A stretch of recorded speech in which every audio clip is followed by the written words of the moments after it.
Welcome, everybody, to our True Self Talk, the live session right after our energy session. Connect with your true self, something that I have been doing here at transCODES for the last almost 9 years, every month. Welcome and thank you for participating, for coming, and for being willing to share, to communicate, to just simply show up in the flesh, so to speak, which is relevant here for our session. I want to also welcome Annette, Becky, Julian, Amanda, and Sheila, who have co-facilitated the session with me. Co-facilitators, are you guys there? Let us hear your voice real quick. Hello. Hi. So good to have you here. The co-facilitators are meeting with me live on Skype during an energy session, and we read out your energy fields. This is a very large group, obviously, so we're working on the energies of the entire group, and then we spend some time to work with your individual energies. So also see this true self-talk as an opportunity to inquire about your personal energies. It's challenging for all of us to talk about these inner experiences, and this is why we do this. This is why we don't just do silent energy work, because it's done remotely, so there is no direct feedback, but the direct sharing afterwards that allows us to tune into the energies of the session right here, right now, without too much mind, because we don't have enough time to think about it. This is a good thing. All right. So when it comes to our deeper inner connection, to feeling our true self, that is important, as we will learn here. So my first impression about the session, and please co-facilitators chime in, is that it was a very beautiful session. It was a very soft, but kind of tough love too. So we will go deeper into explaining the different aspects that were triggered in our energy through this. And don't mind me say this, I don't mean this in this transfigured way, but this session was all about love. It was all about our willingness to open our hearts, to actually feel love within, and the consequences of not doing that, of withholding love in our everyday life, in our everyday choices. So there's different layers of that, and I want to just real quick repeat here what this level of work that we do here together, what this addresses. It addresses all these different vibrational layers of your energy body and is therefore holistic, if you will. So some of you will feel things more in the sensual, in the physical way. Some of you will feel things more through your emotions that are coming up, memories perhaps. Some of you will feel this work as maybe messages or insights. And some of you will have a spiritual experience or spiritual thought processes, or I just call this feelings, maybe in form of a yearning or a nostalgia or a fantasy. And some of you will actually feel, mostly those of you who are able to discern these things, who have a little more training, because the spiritual, etheric, and the energetic are in the unseen, so that it doesn't rely on our five senses.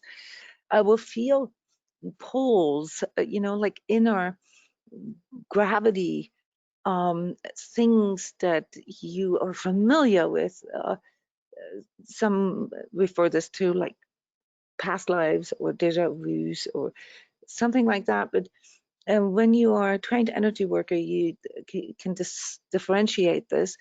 So etheric is the stuff that is coded into your energy field, but it is not carved in stone. So there are quite a few things that once you are trained, that you can see here on this level. It's mostly unknown to many of you, but it is something that affects us on a daily level. And then last but not least, the energetic level, where we literally just see things as codes, where we recognize certain things in us, and we really don't need our mind for this.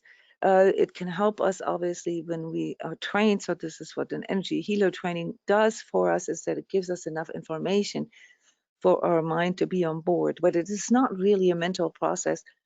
It's the ability to contextualize what is being experienced.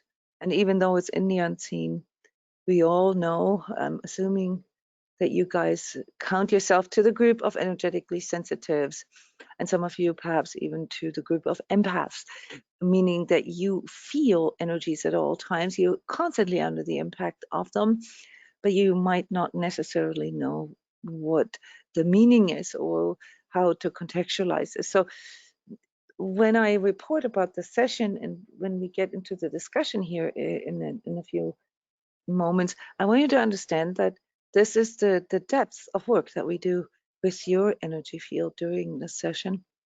And therefore, we get different kind of signals, physical energies, emotional energies, mental energies, spiritual, etheric, and well, yeah, energetic energies sounds a bit weird when you say it that way. So, whichever is the most prevalent perhaps, or the one that needs the most attention, that's the one that will come forward for you. So please ask, do not be afraid, guys. This is what this true self talk is all about. And those of you who listen to the recording or the podcast, I want to remind you that we do this every month. So a direct and active participation in this is possible for you on an ongoing level. It's a free event, but it's also something that you can do with yourself and self-guidance. I offer these invocations and guided meditations for free so that you guys can do this at any time. You could literally do a connect with your true self, quote unquote, session every day. 5 minutes. I have a 5 minute alignment to your true self, which is basically the spoken invocation that you can integrate and cultivate in your life as a form of prayer. For example, if you're not, religious in your spiritual understanding, but even if you are religious in your spiritual understanding, there's no contradiction here. So you will find that this helps you to feel a deeper spiritual connection, but also with your body and your emotions and your mind. Yeah, so all this said, let's dive into the session itself. I mentioned that it seems to be about love, and how does this relate? How does this relate to our true self? Well, there's one thing I guess that we all agree upon, and that is that the one thing that connects us all humans, no matter where we live, no matter what race, what gender, what ethnic group we are from, we want love in our life, and we want it in a certain way. So this is one of the first confusions that we all experience in our life, is that the way we think love is, or is supposed to be, is mostly something that we pick up in the course of our lives. It's maybe we're conditioned to see it in a certain way. I mean, we watch these movies, we listen to songs, we talk with our friends, we have relationship experiences, and I want to say, as a as an experienced energy worker, it eludes us, right? I mean, there's no other subject that has been, the core of books and movies and, literature, more than love, uh, in any of the evolutionary stages of our collective human existence. And so I wanted to take the opportunity today, prompted through the session energies, to talk about this with you. What this feeling of love that we all so crave for, what it really means to us. How do we know that we love or that we are being loved? What is this for you? What does this mean to you? This is sort of here the opener, the icebreaker for all of you. What does love mean to you? And how does it relate to your true self or this authentic part in you? Does anybody want to share?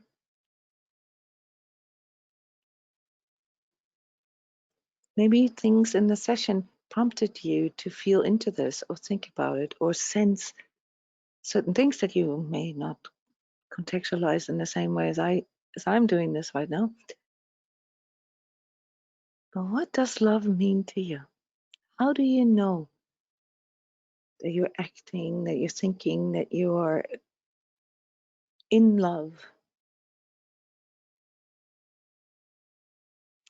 And for some of you, this might come forward as how do you know that it's not love? Let me ask. There's a raise your hand question, kind of like for sort of spontaneous polls. Raise your hand if where you are at right now in your life, if you're more clear about what love isn't than what love is. Who feels that most of their life's experiences were more about how not to do love or how not to feel love or what love isn't than love itself and how you want it? Yes, guys, you cannot see this, but this was my suspicion. This is more than half of you.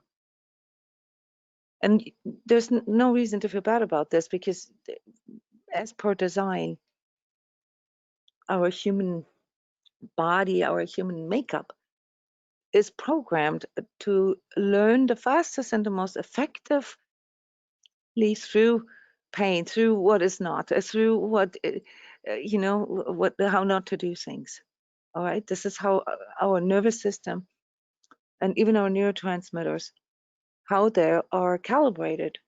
So it is normal for us to first learn through elimination. Okay, what doesn't work for us? So I'm lowering all your hands. And now I'm asking again, who of you has a clear feeling about love?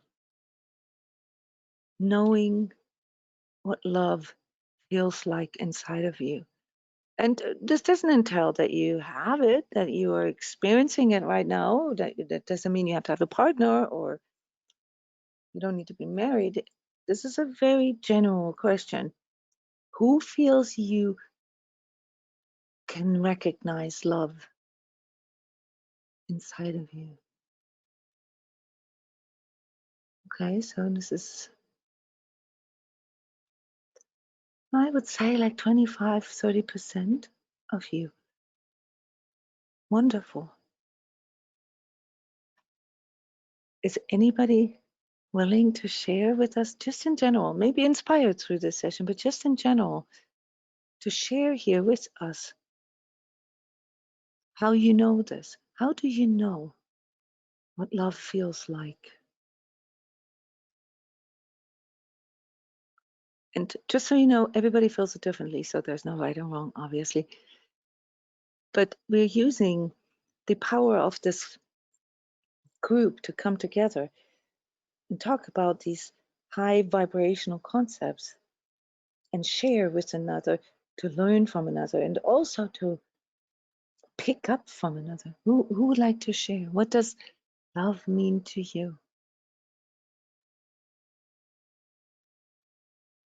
Hi. Hi there. It's Annette. Hi, Annette. You're from Denmark, right? Yeah. In many years, I have thought that love was something I had to have from the outside, and I think it's more easy for me to say what love not is about, and It's in the last about 2 years I have realized that I had to find love in myself, and I can feel that it's really important for me to I can't say I know exactly what love is, but I think I can feel that it's really, really important for me to to find out, to find it in myself.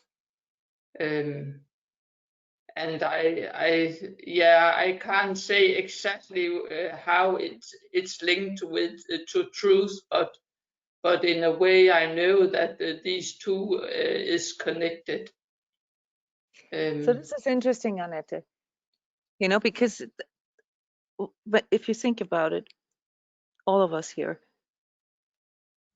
the ability to differentiate, the ability to know the difference, yeah, and to actually recognize things, not just in regards to love, but especially in regards to love, of course, requires us first to know what it is not, right? And you said that in the last 2 years, you've come to the insight, or you've had you've come to the conclusion that in the past you've been looking for love on the outside, and that this is something you need to feel from the inside. Yeah. Now Yeah. let me ask you, Annette, is this an easy task? I mean, when this awareness comes, what happens? What happened in you when you had this awareness that, oh, you know, maybe I've had it all wrong. Maybe I was looking for the wrong thing, and now it's like, whoa, okay, how does that go? Well, it's not really easy, but in a way, it's much more easy to know that it's inside me. I can do something about it, and it's I can't. Yeah, I can't have the love from other people if they don't want to give it to me. You can say, but it's more easy to find it in myself, although it's a process. But yeah, it feels better for me, much more, much stronger to me, to um, if I can say so. Yeah, Yeah, so what I hear you say is that it empowers you, because if it is an yeah, internal thing, yeah, then yeah, there's something you can do about this. yeah, It's not like exactly. you're at the whim of others, right? Like Yeah, and you have yeah, to please them, or you have to be yeah, in a certain yeah, way. yeah, Okay, exactly. this is huge, Annette. Thank you so much for sharing this, because this is probably where it all starts for us, that we recognize at some point in our lives that, I think I can speak for many of us here, that no matter how hard we try, it never really seems to work out that way. You know, trying to get others to love us, right? Yeah, I mean, yeah, I could, exactly. Annette, let me ask here, who of you in the audience finds that it is an easy thing to get love from others? Who of you finds that it's an easy thing to get love from others? Well, nobody raises their hand, and I should have asked the other way around. Who of you thinks that it's relatively hard to find love within? Hard compared to, you know, seeking it on the outside, and maybe trying to, you know, manipulate things a little bit, or, you know, even things that Janet is sharing here, which is very, very cool in this regard. Now, finding out that we often tend to give love to others that we want to love us, so where they actually need it, and and this is a big part of our confusion, and by the way, also a big part of relationship issues is that we have a tendency, to wanting the other to love us more by giving love. Who of you can relate to Janet here? So like finding ourselves in this place that we like try and so hard, and we really give everything, and we end up I don't know, disappointed, betrayed, or feel like this not good enough, or we're not good enough, or we're not deserving, or we feel guilty. Or, yeah, guys, that's half of you. Thank you, Annette, for sharing that, and Janet for chiming in. So this realization now, Janet, what is the conclusion of that? I mean, is the conclusion to no longer give love to others, unless they give it to us first? This would be something that most of us do. All right, so I'm anticipating something here. No, but Janet, you're clearly seeing that cannot be the conclusion. No, but this is what I want to talk to you guys about, because this is what most of us do. We experience disappointments, we experience loss, we experience all kinds of pain in the process of trying to, quote unquote, make other people love us. And as a consequence of that, we do what?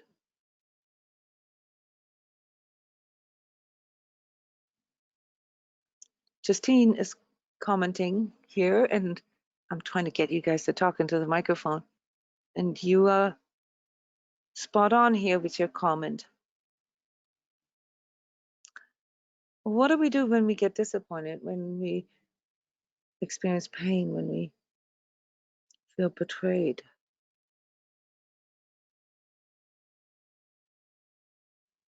Hi, this is Becky. I usually Hey, withdraw. Becky. You withdraw. Yeah. Okay. How does this feel like internally? It feels like a disconnection. Like oh, I must not be worthy of love then.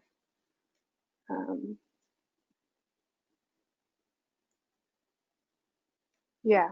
Like yeah. But the withdrawing, that's an action, right? I mean, we're doing something there. Mm-hmm. So we are choosing to do something about the pain that we are experiencing, and that is withdrawing, or how it came forward in this session as withholding.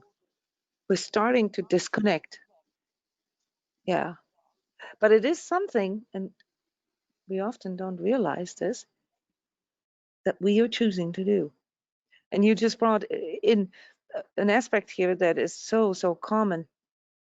Namely, we have some kind of reason, justification, some kind of causation in our head, right? Yeah, like Julianne is chiming in as well.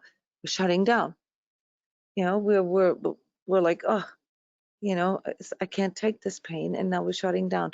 We're closing our heart as a consequence of the pain that we are experiencing. But what you just said, Becky, if you really feel into this, can we really just shut down love for one particular person without No. doing more? No. Because then it's for ourselves as well. Yeah. That's the tragedy. That's the tragedy of disconnection. That's the tragedy of love, is that we all inevitably go through loss and pain and disappointments and so forth in the course of our lives. And that our ego, the part in us that, that jumps in when things get a little rough and when we cannot really handle things anymore, we cannot handle the pain, says, you know what? let's just forget it. You know, I don't need love, you know, or I'm not good enough anyway, or it's probably because I don't deserve it, or you know, there's deeper aspects to that as well that can play a role, such as subconscious guilt or shame. A lot of us have experienced actual trauma around love and have formed behavior patterns such as codependency or projection, you know, like this people pleasing or fantasies, the idealization of a certain way of love that lead to this consequence, namely shutting this part of us down. And this is the part, guys, that you really need to understand. You cannot just turn off the love for a person. That's like saying, you know, I don't want to breathe air anymore. I don't want to breathe the air that the other person breathes. Okay, well, you have to stop breathing altogether to do that. And that means, in regards or in context with love, you have to shut down love altogether. You have to close your heart in order to not love. And that is the problem that we all face here, especially in this day and time. Yeah, and Linda is sharing it eludes you. Yeah, why does this elude us? What are you guys' suspicions? Why is it so difficult for us to realize that when we withhold love, you know, we do this for a reason, namely to, yes, exactly, Sheila, to escape pain, but then at the same time, withholding love also creates pain in us. So just as a follow-up to what I wrote about knowing the difference between open heart and closed heart, when I felt a few times in my life, and I didn't count, a fully open heart, it was impossible in that moment for me to have anything but love for anything. It was a feeling, a personal feeling. It was so strong, so immense, so beautiful, but so real at the same time, and it felt so good. And it's not something I can just turn on. It just was part of a process of those moments. But I remember the feeling, and when I feel it again, then I know that it's an open heart. But in that moment, everything, like it is impossible to close. Like it's just, once it's open, it's open. Like once you turn the tap on, it's on. But yet, Okay, but now comes the reality check. Well, exactly. Christina, not just with you. How often, you know, like say minutes, hours of the day, do you actually experience your heart being in that open state? That's what I've said. It's I can. It's been a few times in my life I felt that immense feeling, and maybe 5. I don't know, but I can count it, and I know that it's posture. Like lately, I've been focusing on my posture because I do close my heart. I'm aware of that, and many of us. I mean, I can't speak on behalf of others, so I have a physical posturing where it closes the heart. And so I've been working, especially in the past couple months, to lift that heart chakra, not in a, like just to, like, I don't know if you can, like, just to breathe into it and widen it and to hold it in the physical and do all the other things that we've, you know, that just good breathing, etc. But it's actually a little bit of work. Yeah. But it's super cool that you have made the connection here. Okay, so there is a physical connection that has to do with our diaphragm, with our rib cage, with literally with that section here in our body that holds the heart, right? And you also seem to know something or things about the energy because you're talking about the fourth chakra. You're talking about the heart chakra that is located there. Chakras, energy centers, are it was like organs, okay? They're energetic organs that regulate our energies. They're like valves, all right? If you want to visualize it as a, sort of a plumbing issue or electrical current, right? And when we close our heart, maybe due to emotional pain or due to a disappointment, which is something that comes more from the mental, like, our expectations weren't met or whatever, then this physical area around our heart also begins to respond to this. So the aspect that you are bringing in here is really important, especially for the days and times and years to come.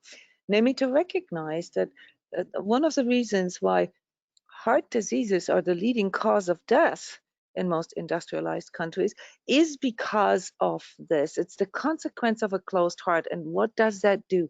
It constricts not just the energy center, which is hard to imagine for most people if they can't see it, but also the actual physique around the heart and everything that is basically determined through the functionality of our heart, namely, the blood pressure, the transport of nutrients, the transport of oxygen, and with it also our life force and our motivation.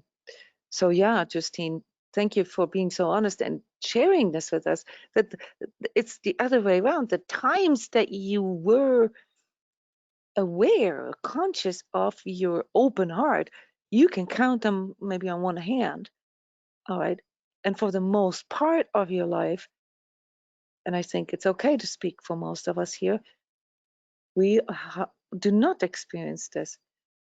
So when this kind of guidance comes in, guys, to work with this, and thank you, Justine, also for mentioning a self-healing technique, namely something that most mindfulness teachings recommend, to focus on the breathing. Because what do we do when we breathe in? We expand our rib cage, we expand our diaphragm. If we know how to breathe correctly, namely to really breathe through our belly and not just these upper parts of our lungs, then we are actually physically expanding our heart chakra and our rib cage, our lungs, and we're opening everything up. And as we do this, our posture changes. Try this right now, guys. Try this right now. Take a super deep sort of belly breath right now. And watch what happens. Your belly expands, and you have to kind of upright your position, or else it kind of feels a little restricted.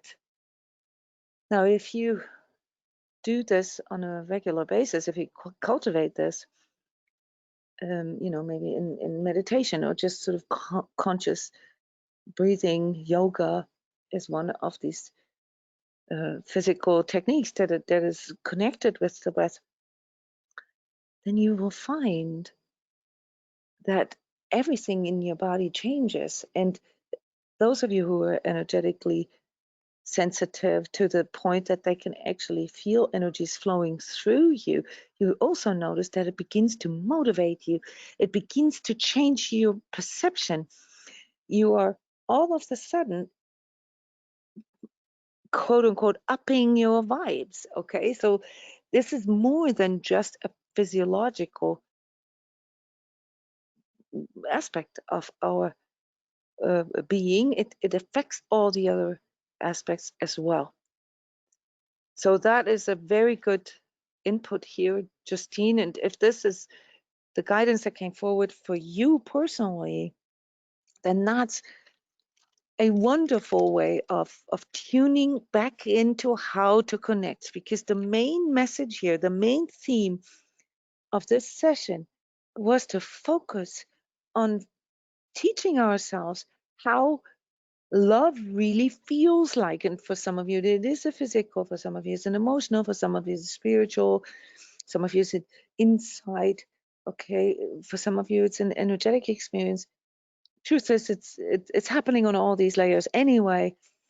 So it's a reminder for us what love, and with it also connection, feels like. And in conjunction with connecting with our true self, this is extremely important, because wanting to connect with our true self, which kind of acts as a mediator, it acts as our spirit guide, as our guardian angel, as the version of our higher self or soul self that we can communicate, that we can directly connect with. And it's the reason why I chose this picture here for our session. Truth is a feeling that reminds of love. So what I'm saying is, if we know what love feels like inside of us, it leads us to knowing what truth is. It leads us to becoming able to discern truth. And I called this differentiation earlier, but I am upping this now, and I'm no longer talking about knowing the difference, but discerning. Discerning comes from a different place within ourselves. It's the ability to differentiate with all that we are. And if you want to truly connect with your true self, you need to know what this feels like when you are in truth. And truth reminding us of love, or the other way round, truth feeling like love, or this is the next level of that, love resulting of truth. And love and truth eternally being connected in that way, as without truth there is no love. And without love for truth, there is no connection. This reminds me of another quote, which is, liars don't heal. Seems a bit far-fetched.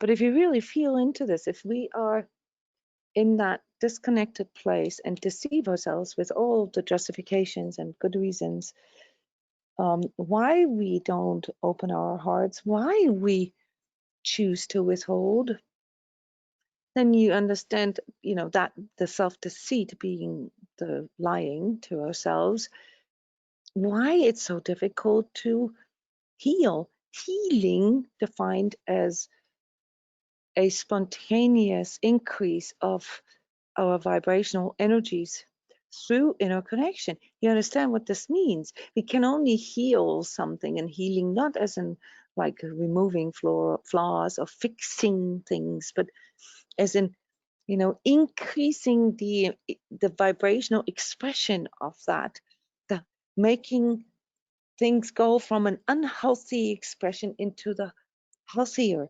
expression of it. That process, whenever we choose to find a healthier expression, that is actually what healing means, and with it also spiritual connection, because you can apply this to each of these layers of existence.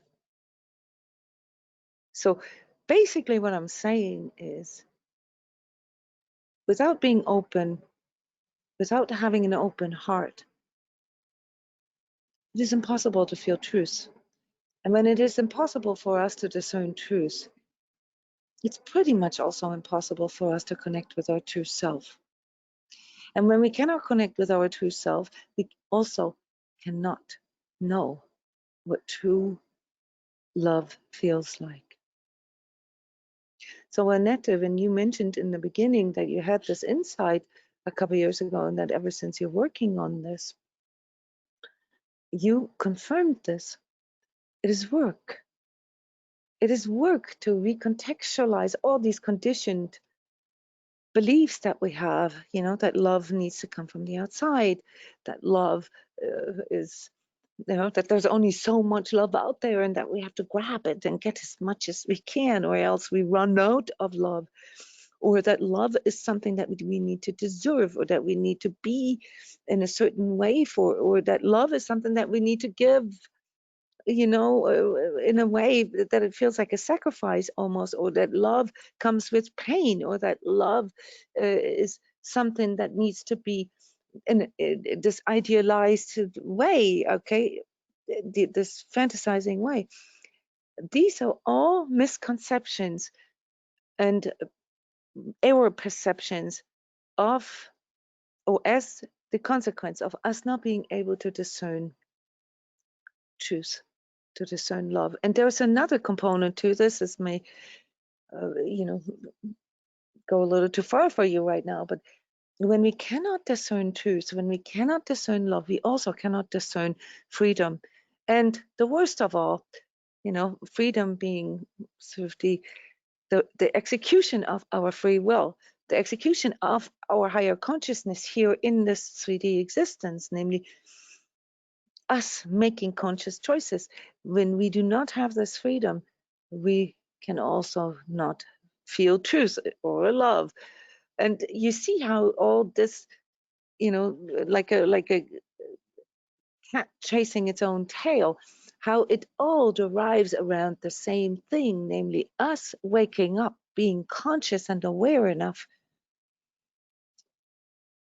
of fully being there and fully being open. And if we're not open, then we cannot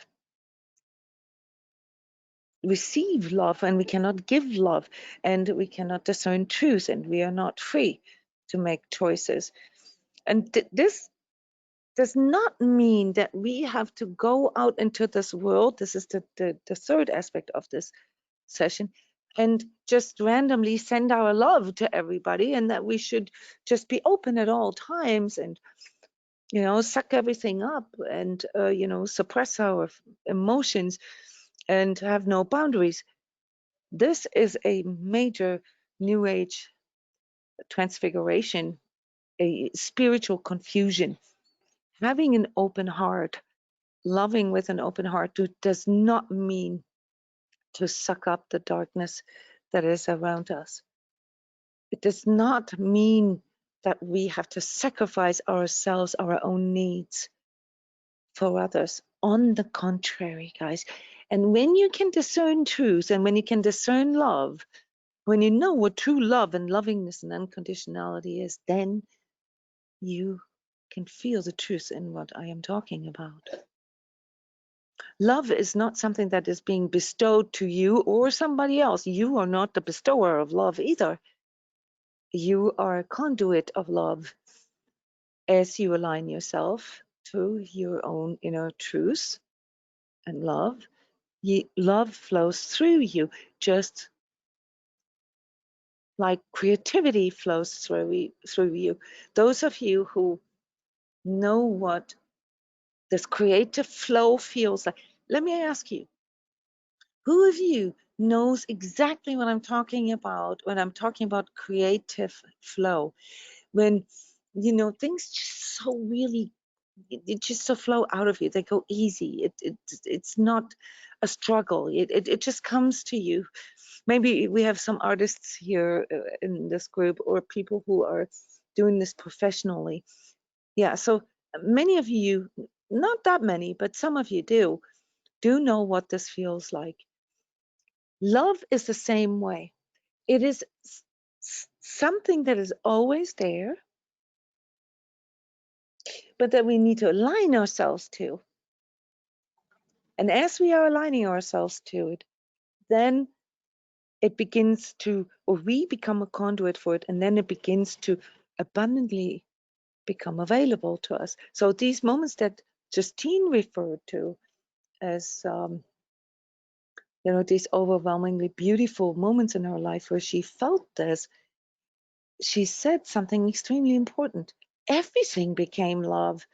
It was very difficult to not love something, and that is then the higher or the healthier expression of love. It doesn't mean that we're just dumb and sort of run around stoned and love everybody and hug everybody.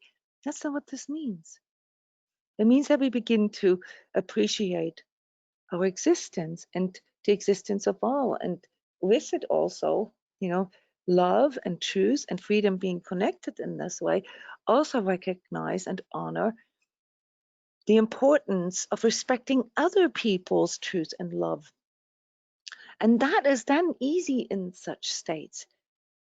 We recognize that love is not something that can be forced, that can be manipulated. Love is not something that we have to give. It's not something that we run out of. Love is a choice, a continual choice. We call this lovingness. It is when we align ourselves to doing, thinking, saying, dreaming, everything based on the open heart in us, but with the ability to discern truth at the same time, which means knowing our boundaries, knowing other people's boundaries, accepting other people's limitations, accepting our own limitations, recognizing that unhealthy expressions of love, some of which I mentioned earlier, codependency, fantasy bond, manipulating, projecting, idealizing, or fantasizing love, or mentalizing love for that matter, that these have nothing to do with this kind of love or lovingness that we talk about.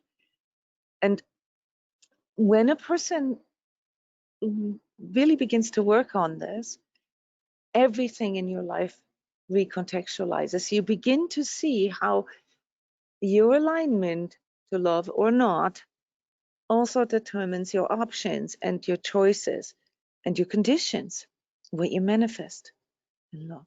And so the really important takeaway here from the session in this larger context is that we have to have a good feeling for what love feels like, because it leads us to becoming able to discern truth. And when we can discern truth, when we recognize that we have a choice in all of this, then we will feel empowered. We will empower to know that we have the freedom to manifest what it is that we want to manifest. And when we're conscious enough, then we will manifest things that are based on this love. It's just not that idealized or conditioned understanding of love. It's a much higher vibratory version of it, namely the power of the open heart, the power of choice, the power of free will. They become available to us in this way and flow freely through us. And then we begin to realize that love and healing and creativity and abundance, that they're all the same. And that it requires us to know when we are in this flow, this free flow of love or creativity or healing or open heart, whatever you want to call this. It is us who needs to choose to wanting to be there. And in many teachings, you hear that defined as consciousness.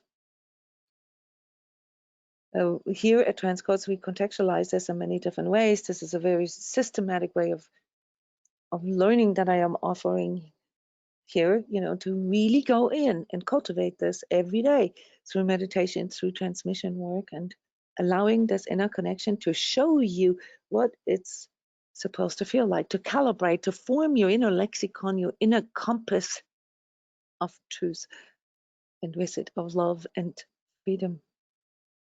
So the consequences of withholding and not aligning to this, and there's many, many reasons which we cannot discuss here. I have lots of different publications on YouTube, lots of explainer videos, lots of articles that I wrote. I just sent out an article about the current solstice energies and what they bring in. And they bring in, exactly that, namely a really strong opening of our vision, of our future awareness, but with it also an uncomfortable exposure to collective energies, because when we open our vision to, say the bigger, the cosmic the divine Wi-Fi, we are also, if we don't have the discipline or the training, wide open for all the energies that are floating around in the collective. And what is this right now? I mean, it doesn't take an energy reader to determine that. You know what it is. It's uncertainty and fear and anger. All right. So when we open our sixth chakra, our inner mind's vision, what are we experiencing there right now? Darkness. So we have to learn how to discern that. We have to know the difference. We cannot be afraid of that, because it's not just like with love. Okay. It's not something bad. It's just something that we need to learn how to deal with it and how to discern this. And when we are in truth, when we're in our hearts, we can do this. We recognize the power of free will. We know how to not choose the dark. But this is the challenge right now. This is the nature of these solstice energies. And the fourth aspect here is the problem with feeling this collective pain, this collective fear right now. Recognizing, for many of you empaths, also planetary and cosmic pains. Okay, so the Gaia pains, feeling the planet under the weight of all of this. We have to recognize that we are all children of Gaia, and that Gaia is, in that sort of metaphysical way, as Gaia Sophia, the wisdom of unconditional love. It represents the love that comes through the divine mother and father to us, and with that then also hints at the need to balance our inner masculine and feminine energies, because that's a big part of what is going on here in the collective. And all then culminates in one simple thing. Justine gave us the answer. Breathing and becoming aware and choosing to be conscious.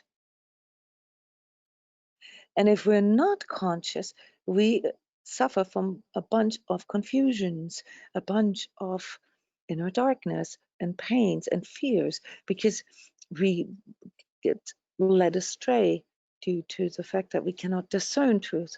Okay, so conspiracy theories, for instance, is a very good example how it literally pulls a person, especially energetically sensitives, into something that they're kind of feeling, but the way it's being contextualized just increases fear in us. So it's really, really difficult right now to see beyond all of this.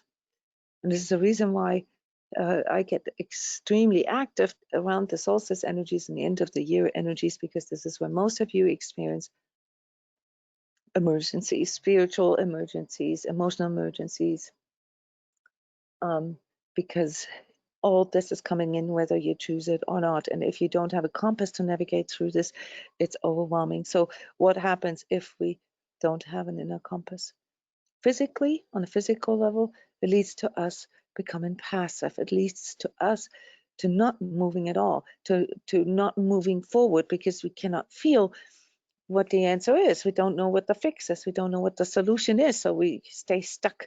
All right, we get stuck in our comfort zone that, quite frankly, for most of us isn't even comfortable, by not doing anything. And in this case, the quick reminder here that doing something on a physical level is extremely important right now, not just because of COVID, but because of this physical integration task that we all have with these higher vibratory energies that are obviously coming in. Whether we can explain why or not, it doesn't matter. I have several YouTube videos about that, what that is, but it doesn't matter where it's coming from. We all feel the effects of it, and it means that we have to amp up. We have to rock up our physical health awareness. We have to move into self-healing and really recognize that we need to be an active participant in this, starting with our heart health and the mechanics of how oxygen provides us with life force. Okay, COVID is a virus that attacks that. All right, so you not being physically aware, physically conscious means that you are not prepared for what is there to come, and that you get stuck in your fear about that. So this needs to be changed. You need to become active there.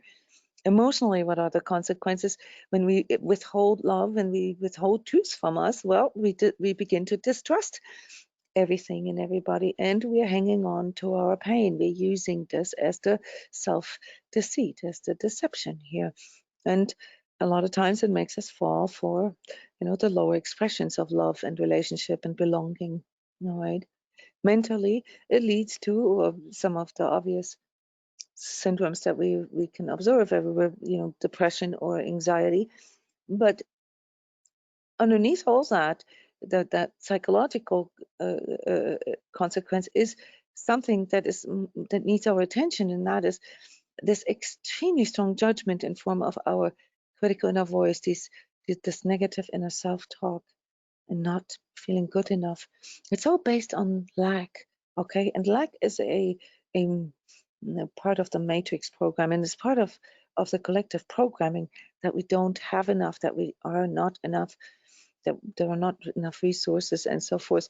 This is something that you need to investigate and do some serious self inquiry and self discovery around, because what you'll find out when you discern, when you're able to discern truth and discern love and freedom, you'll find out it's not limited.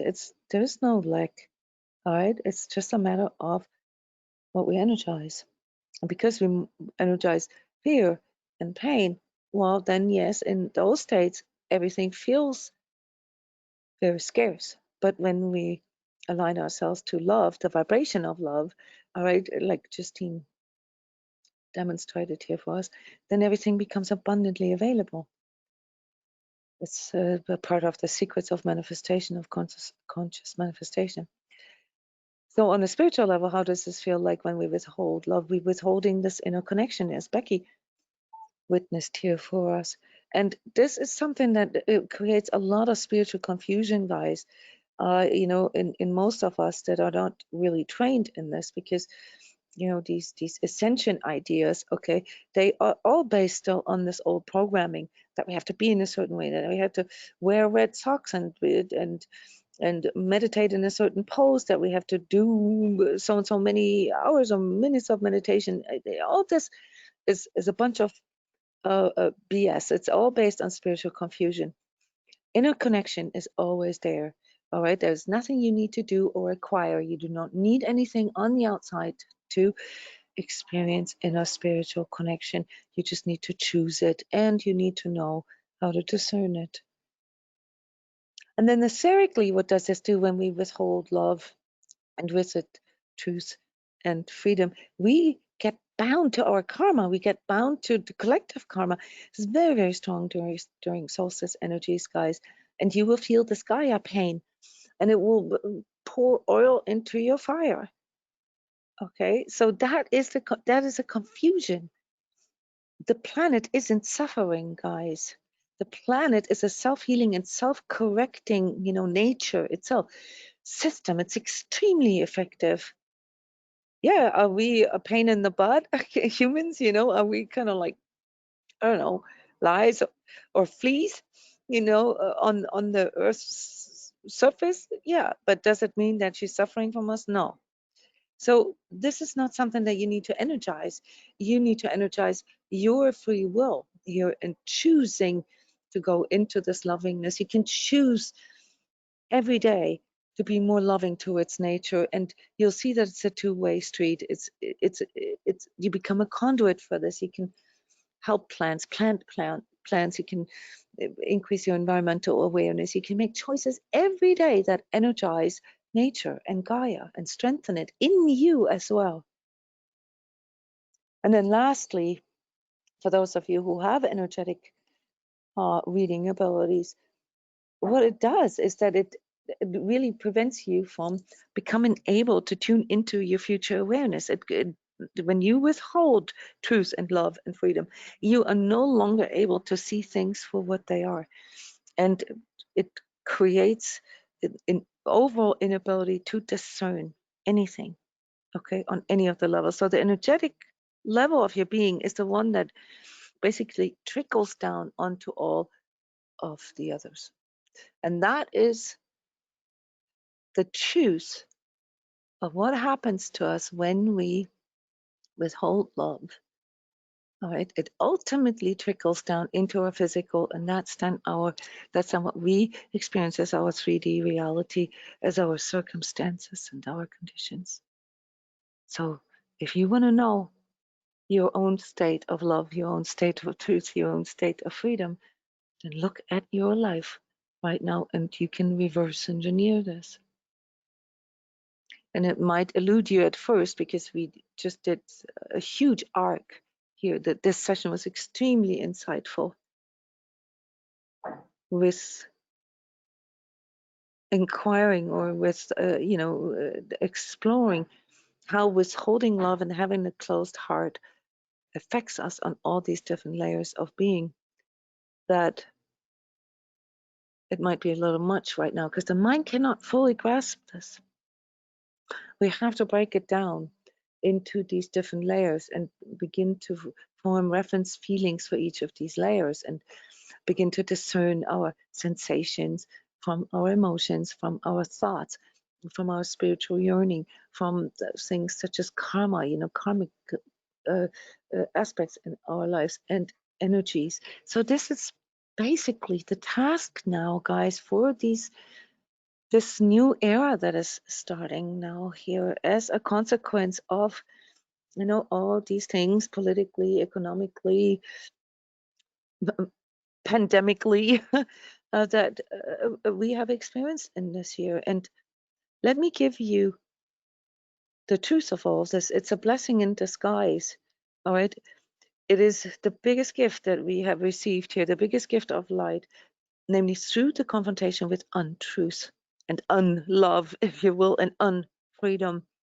Recognize what's truly essential to us and to gain clarity about what this life is truly about and what connection is truly about. And those of you who are aligned to love will hear this message. You will hear this message because your true self is the part in you that communicates that to you. The choice is yours. And just because you can't feel it temporarily doesn't mean it's not there. Just because the light isn't there, just because you can feel it right now, doesn't mean it's gone or scarce. It just means that you have to shift your perspective, your energy, your attitude, your alignment. And that's what we practice in these transmissions. What we practice with meditations.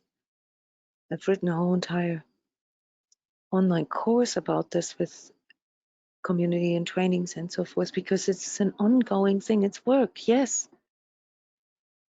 But to sit there and not do anything and become passive and not move forward and close our hearts and as a consequence end up in places like depression and anxiety, there's nothing that could justify that. There's no mistaking that. That is darkness.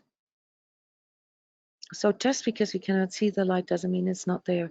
It just means that we are not in the right state right now, and that our first notion needs to be to connect with ourselves again. We start with breathing and then going deeper and deeper and deeper through all these different layers of ourselves and cultivate this in our everyday life. So in this session was extremely profound, and yeah, you might want to listen to the recording. I didn't plan this, so co-facilitators, forgive me for just going on a roll here. Is there anything you would like to add as we have to wrap up this session now that you observed during the energy session, or that you gained as insights or takeaway? Anybody who would like to share spontaneously? takeaway from all of this? What is your takeaway from today's session? Jona, I wasn't a facilitator, but I have to say that a lot of things from the beginning of this year that we did have helped me at the end of the year now. Like today, I felt I needed to be more inside, do some writing and things like that, and allow that to happen. And then when you're talking about love, a lot of the places where I have resistances and that stuck feeling of, I know I felt through this transmission today. You said, oh, anger. There were those three things. And I remember in the meditation going through those three things. I go, oh, that's anger. And oh, okay, this is this. And knowing what part is mine, but also with this love, especially if there's fear of certain, there are a few things that I suddenly got fearful about today that, came out of the blue or reminded me of when I was 9 years old or something. And putting yourself into it and go, okay, well, what are you really afraid of? Are you afraid of, what are you really afraid of, and what could happen? And at least stepping into that space, because otherwise you can't come up with a solution because It's a avoiding it. self-inquiry. Yeah, it's very nice. Yeah, Thank you, yeah, Janet. a deeper, like actually being able to sit with myself and hear a clear answer. So I'm really grateful Yes. for that space that was made today. And it was very moving. Thank you. Yeah, it was very moving for me too. And just so you guys know, I started out with a severe headache and really uncomfortable feelings throughout the day. And they all cleared up in the course of the session because me too, it reminded me to go into this deeper connection. Like Janet just said, we have to be willing to feel it from within. And as I did this, all the stress and the tension that I carried in my body as a result of having had a very, very stressful week is all gone now because I could feel my heart again. And as I could feel my heart again, all these aches and pains dissolved and hopefulness and courage unfolded again in me. But you said something else, Janet, and I want to remind everyone of the timing of this. The solstice energies, the end of the year energies, they are the energies of celebrating our light and the reemergence of light. Okay, so it's the time when the days get longer again and it brings a new life force. It is a closing of an old cycle and the beginning of a new cycle. It's this full circle kind of feeling, Janet, that you mentioned, where you now recognize, looking back, that the things at the beginning of this year, that they were the themes, kind of for you for the year, and it's coming to a close right now. There's a very good sign, Janet. That's very good because it means that you're ready to go into the next higher expression of things. All right. And it will come again with the need for the self inquiry and connection and discernment. All right. And this is how we all, go through these different layers of our own life, our own being, gradually increasing the quality of the expression that we bring into this world. And it is our job to do this, to actively do this. All right. If we feel that life is just happening to us, then we are suffering from disconnection, from a closed heart. Thank you, Janet. Any more takeaways, guys, before we close this wonderful sharing here?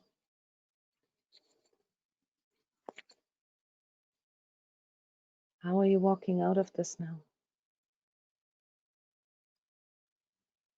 Fiona and everyone, there was a feeling my takeaway is not waiting for love to come or somebody to rescue us or love to come in from the outside to make us feel better. The love has to be experienced within and start feeling love now within yourself and not waiting outside. I have a hard time understanding you, Julianne, but I think I got the main point. Love has to be experienced from within, and we have to allow ourselves to do that. We are the ones that need to consciously choose to feel it. And that's then when we begin to form this inner compass of truth, of love, of freedom. Is that okay? Thank you for confirming that I got the main message here that from what you said. I think it's a microphone thing. Yeah, thank you, Julian. All right, everyone. Thank you so much for your trust. Thank you for allowing yourself in that space, for listening. You'll receive the recording probably in a few hours or tomorrow, depending on how fast I can edit it. And I'm wishing you a wonderful, conscious end of the year. There are many different aspects to this end of the year energy here. I've written an article just right now called Solstice 2020 Explained. You can look this up on my Facebook page, or sign up for my email list, and you receive these ongoing reflections of current energies in your mailbox. Yes. And remember that we do this every month. There is a whole sort of training schedule. We have paid sessions throughout the month, intensives and marathons, and they're all done remotely from your home. And consider checking out these energy sessions, because there's a lot of end of the year specials right now where I give up to 50% discount for certain programs. And perhaps you consider, wanting to learn how to read energies or how to become a professional energy healer. Then just on a side note here, in February, I am starting a new cycle of energy healer trainings. All this can be looked up. I will put the links in the email with the recording. Thank you so much. You can continue sharing in the forum for this session. And I hope to see you next month. So with that, I wish you a happy solstice, a happy holiday, and a wonderful new year, a new cycle, one that you hopefully choose more consciously than the last cycle, so that you can go into the higher expression of yourself, of your true self. Thank you. Bye-bye.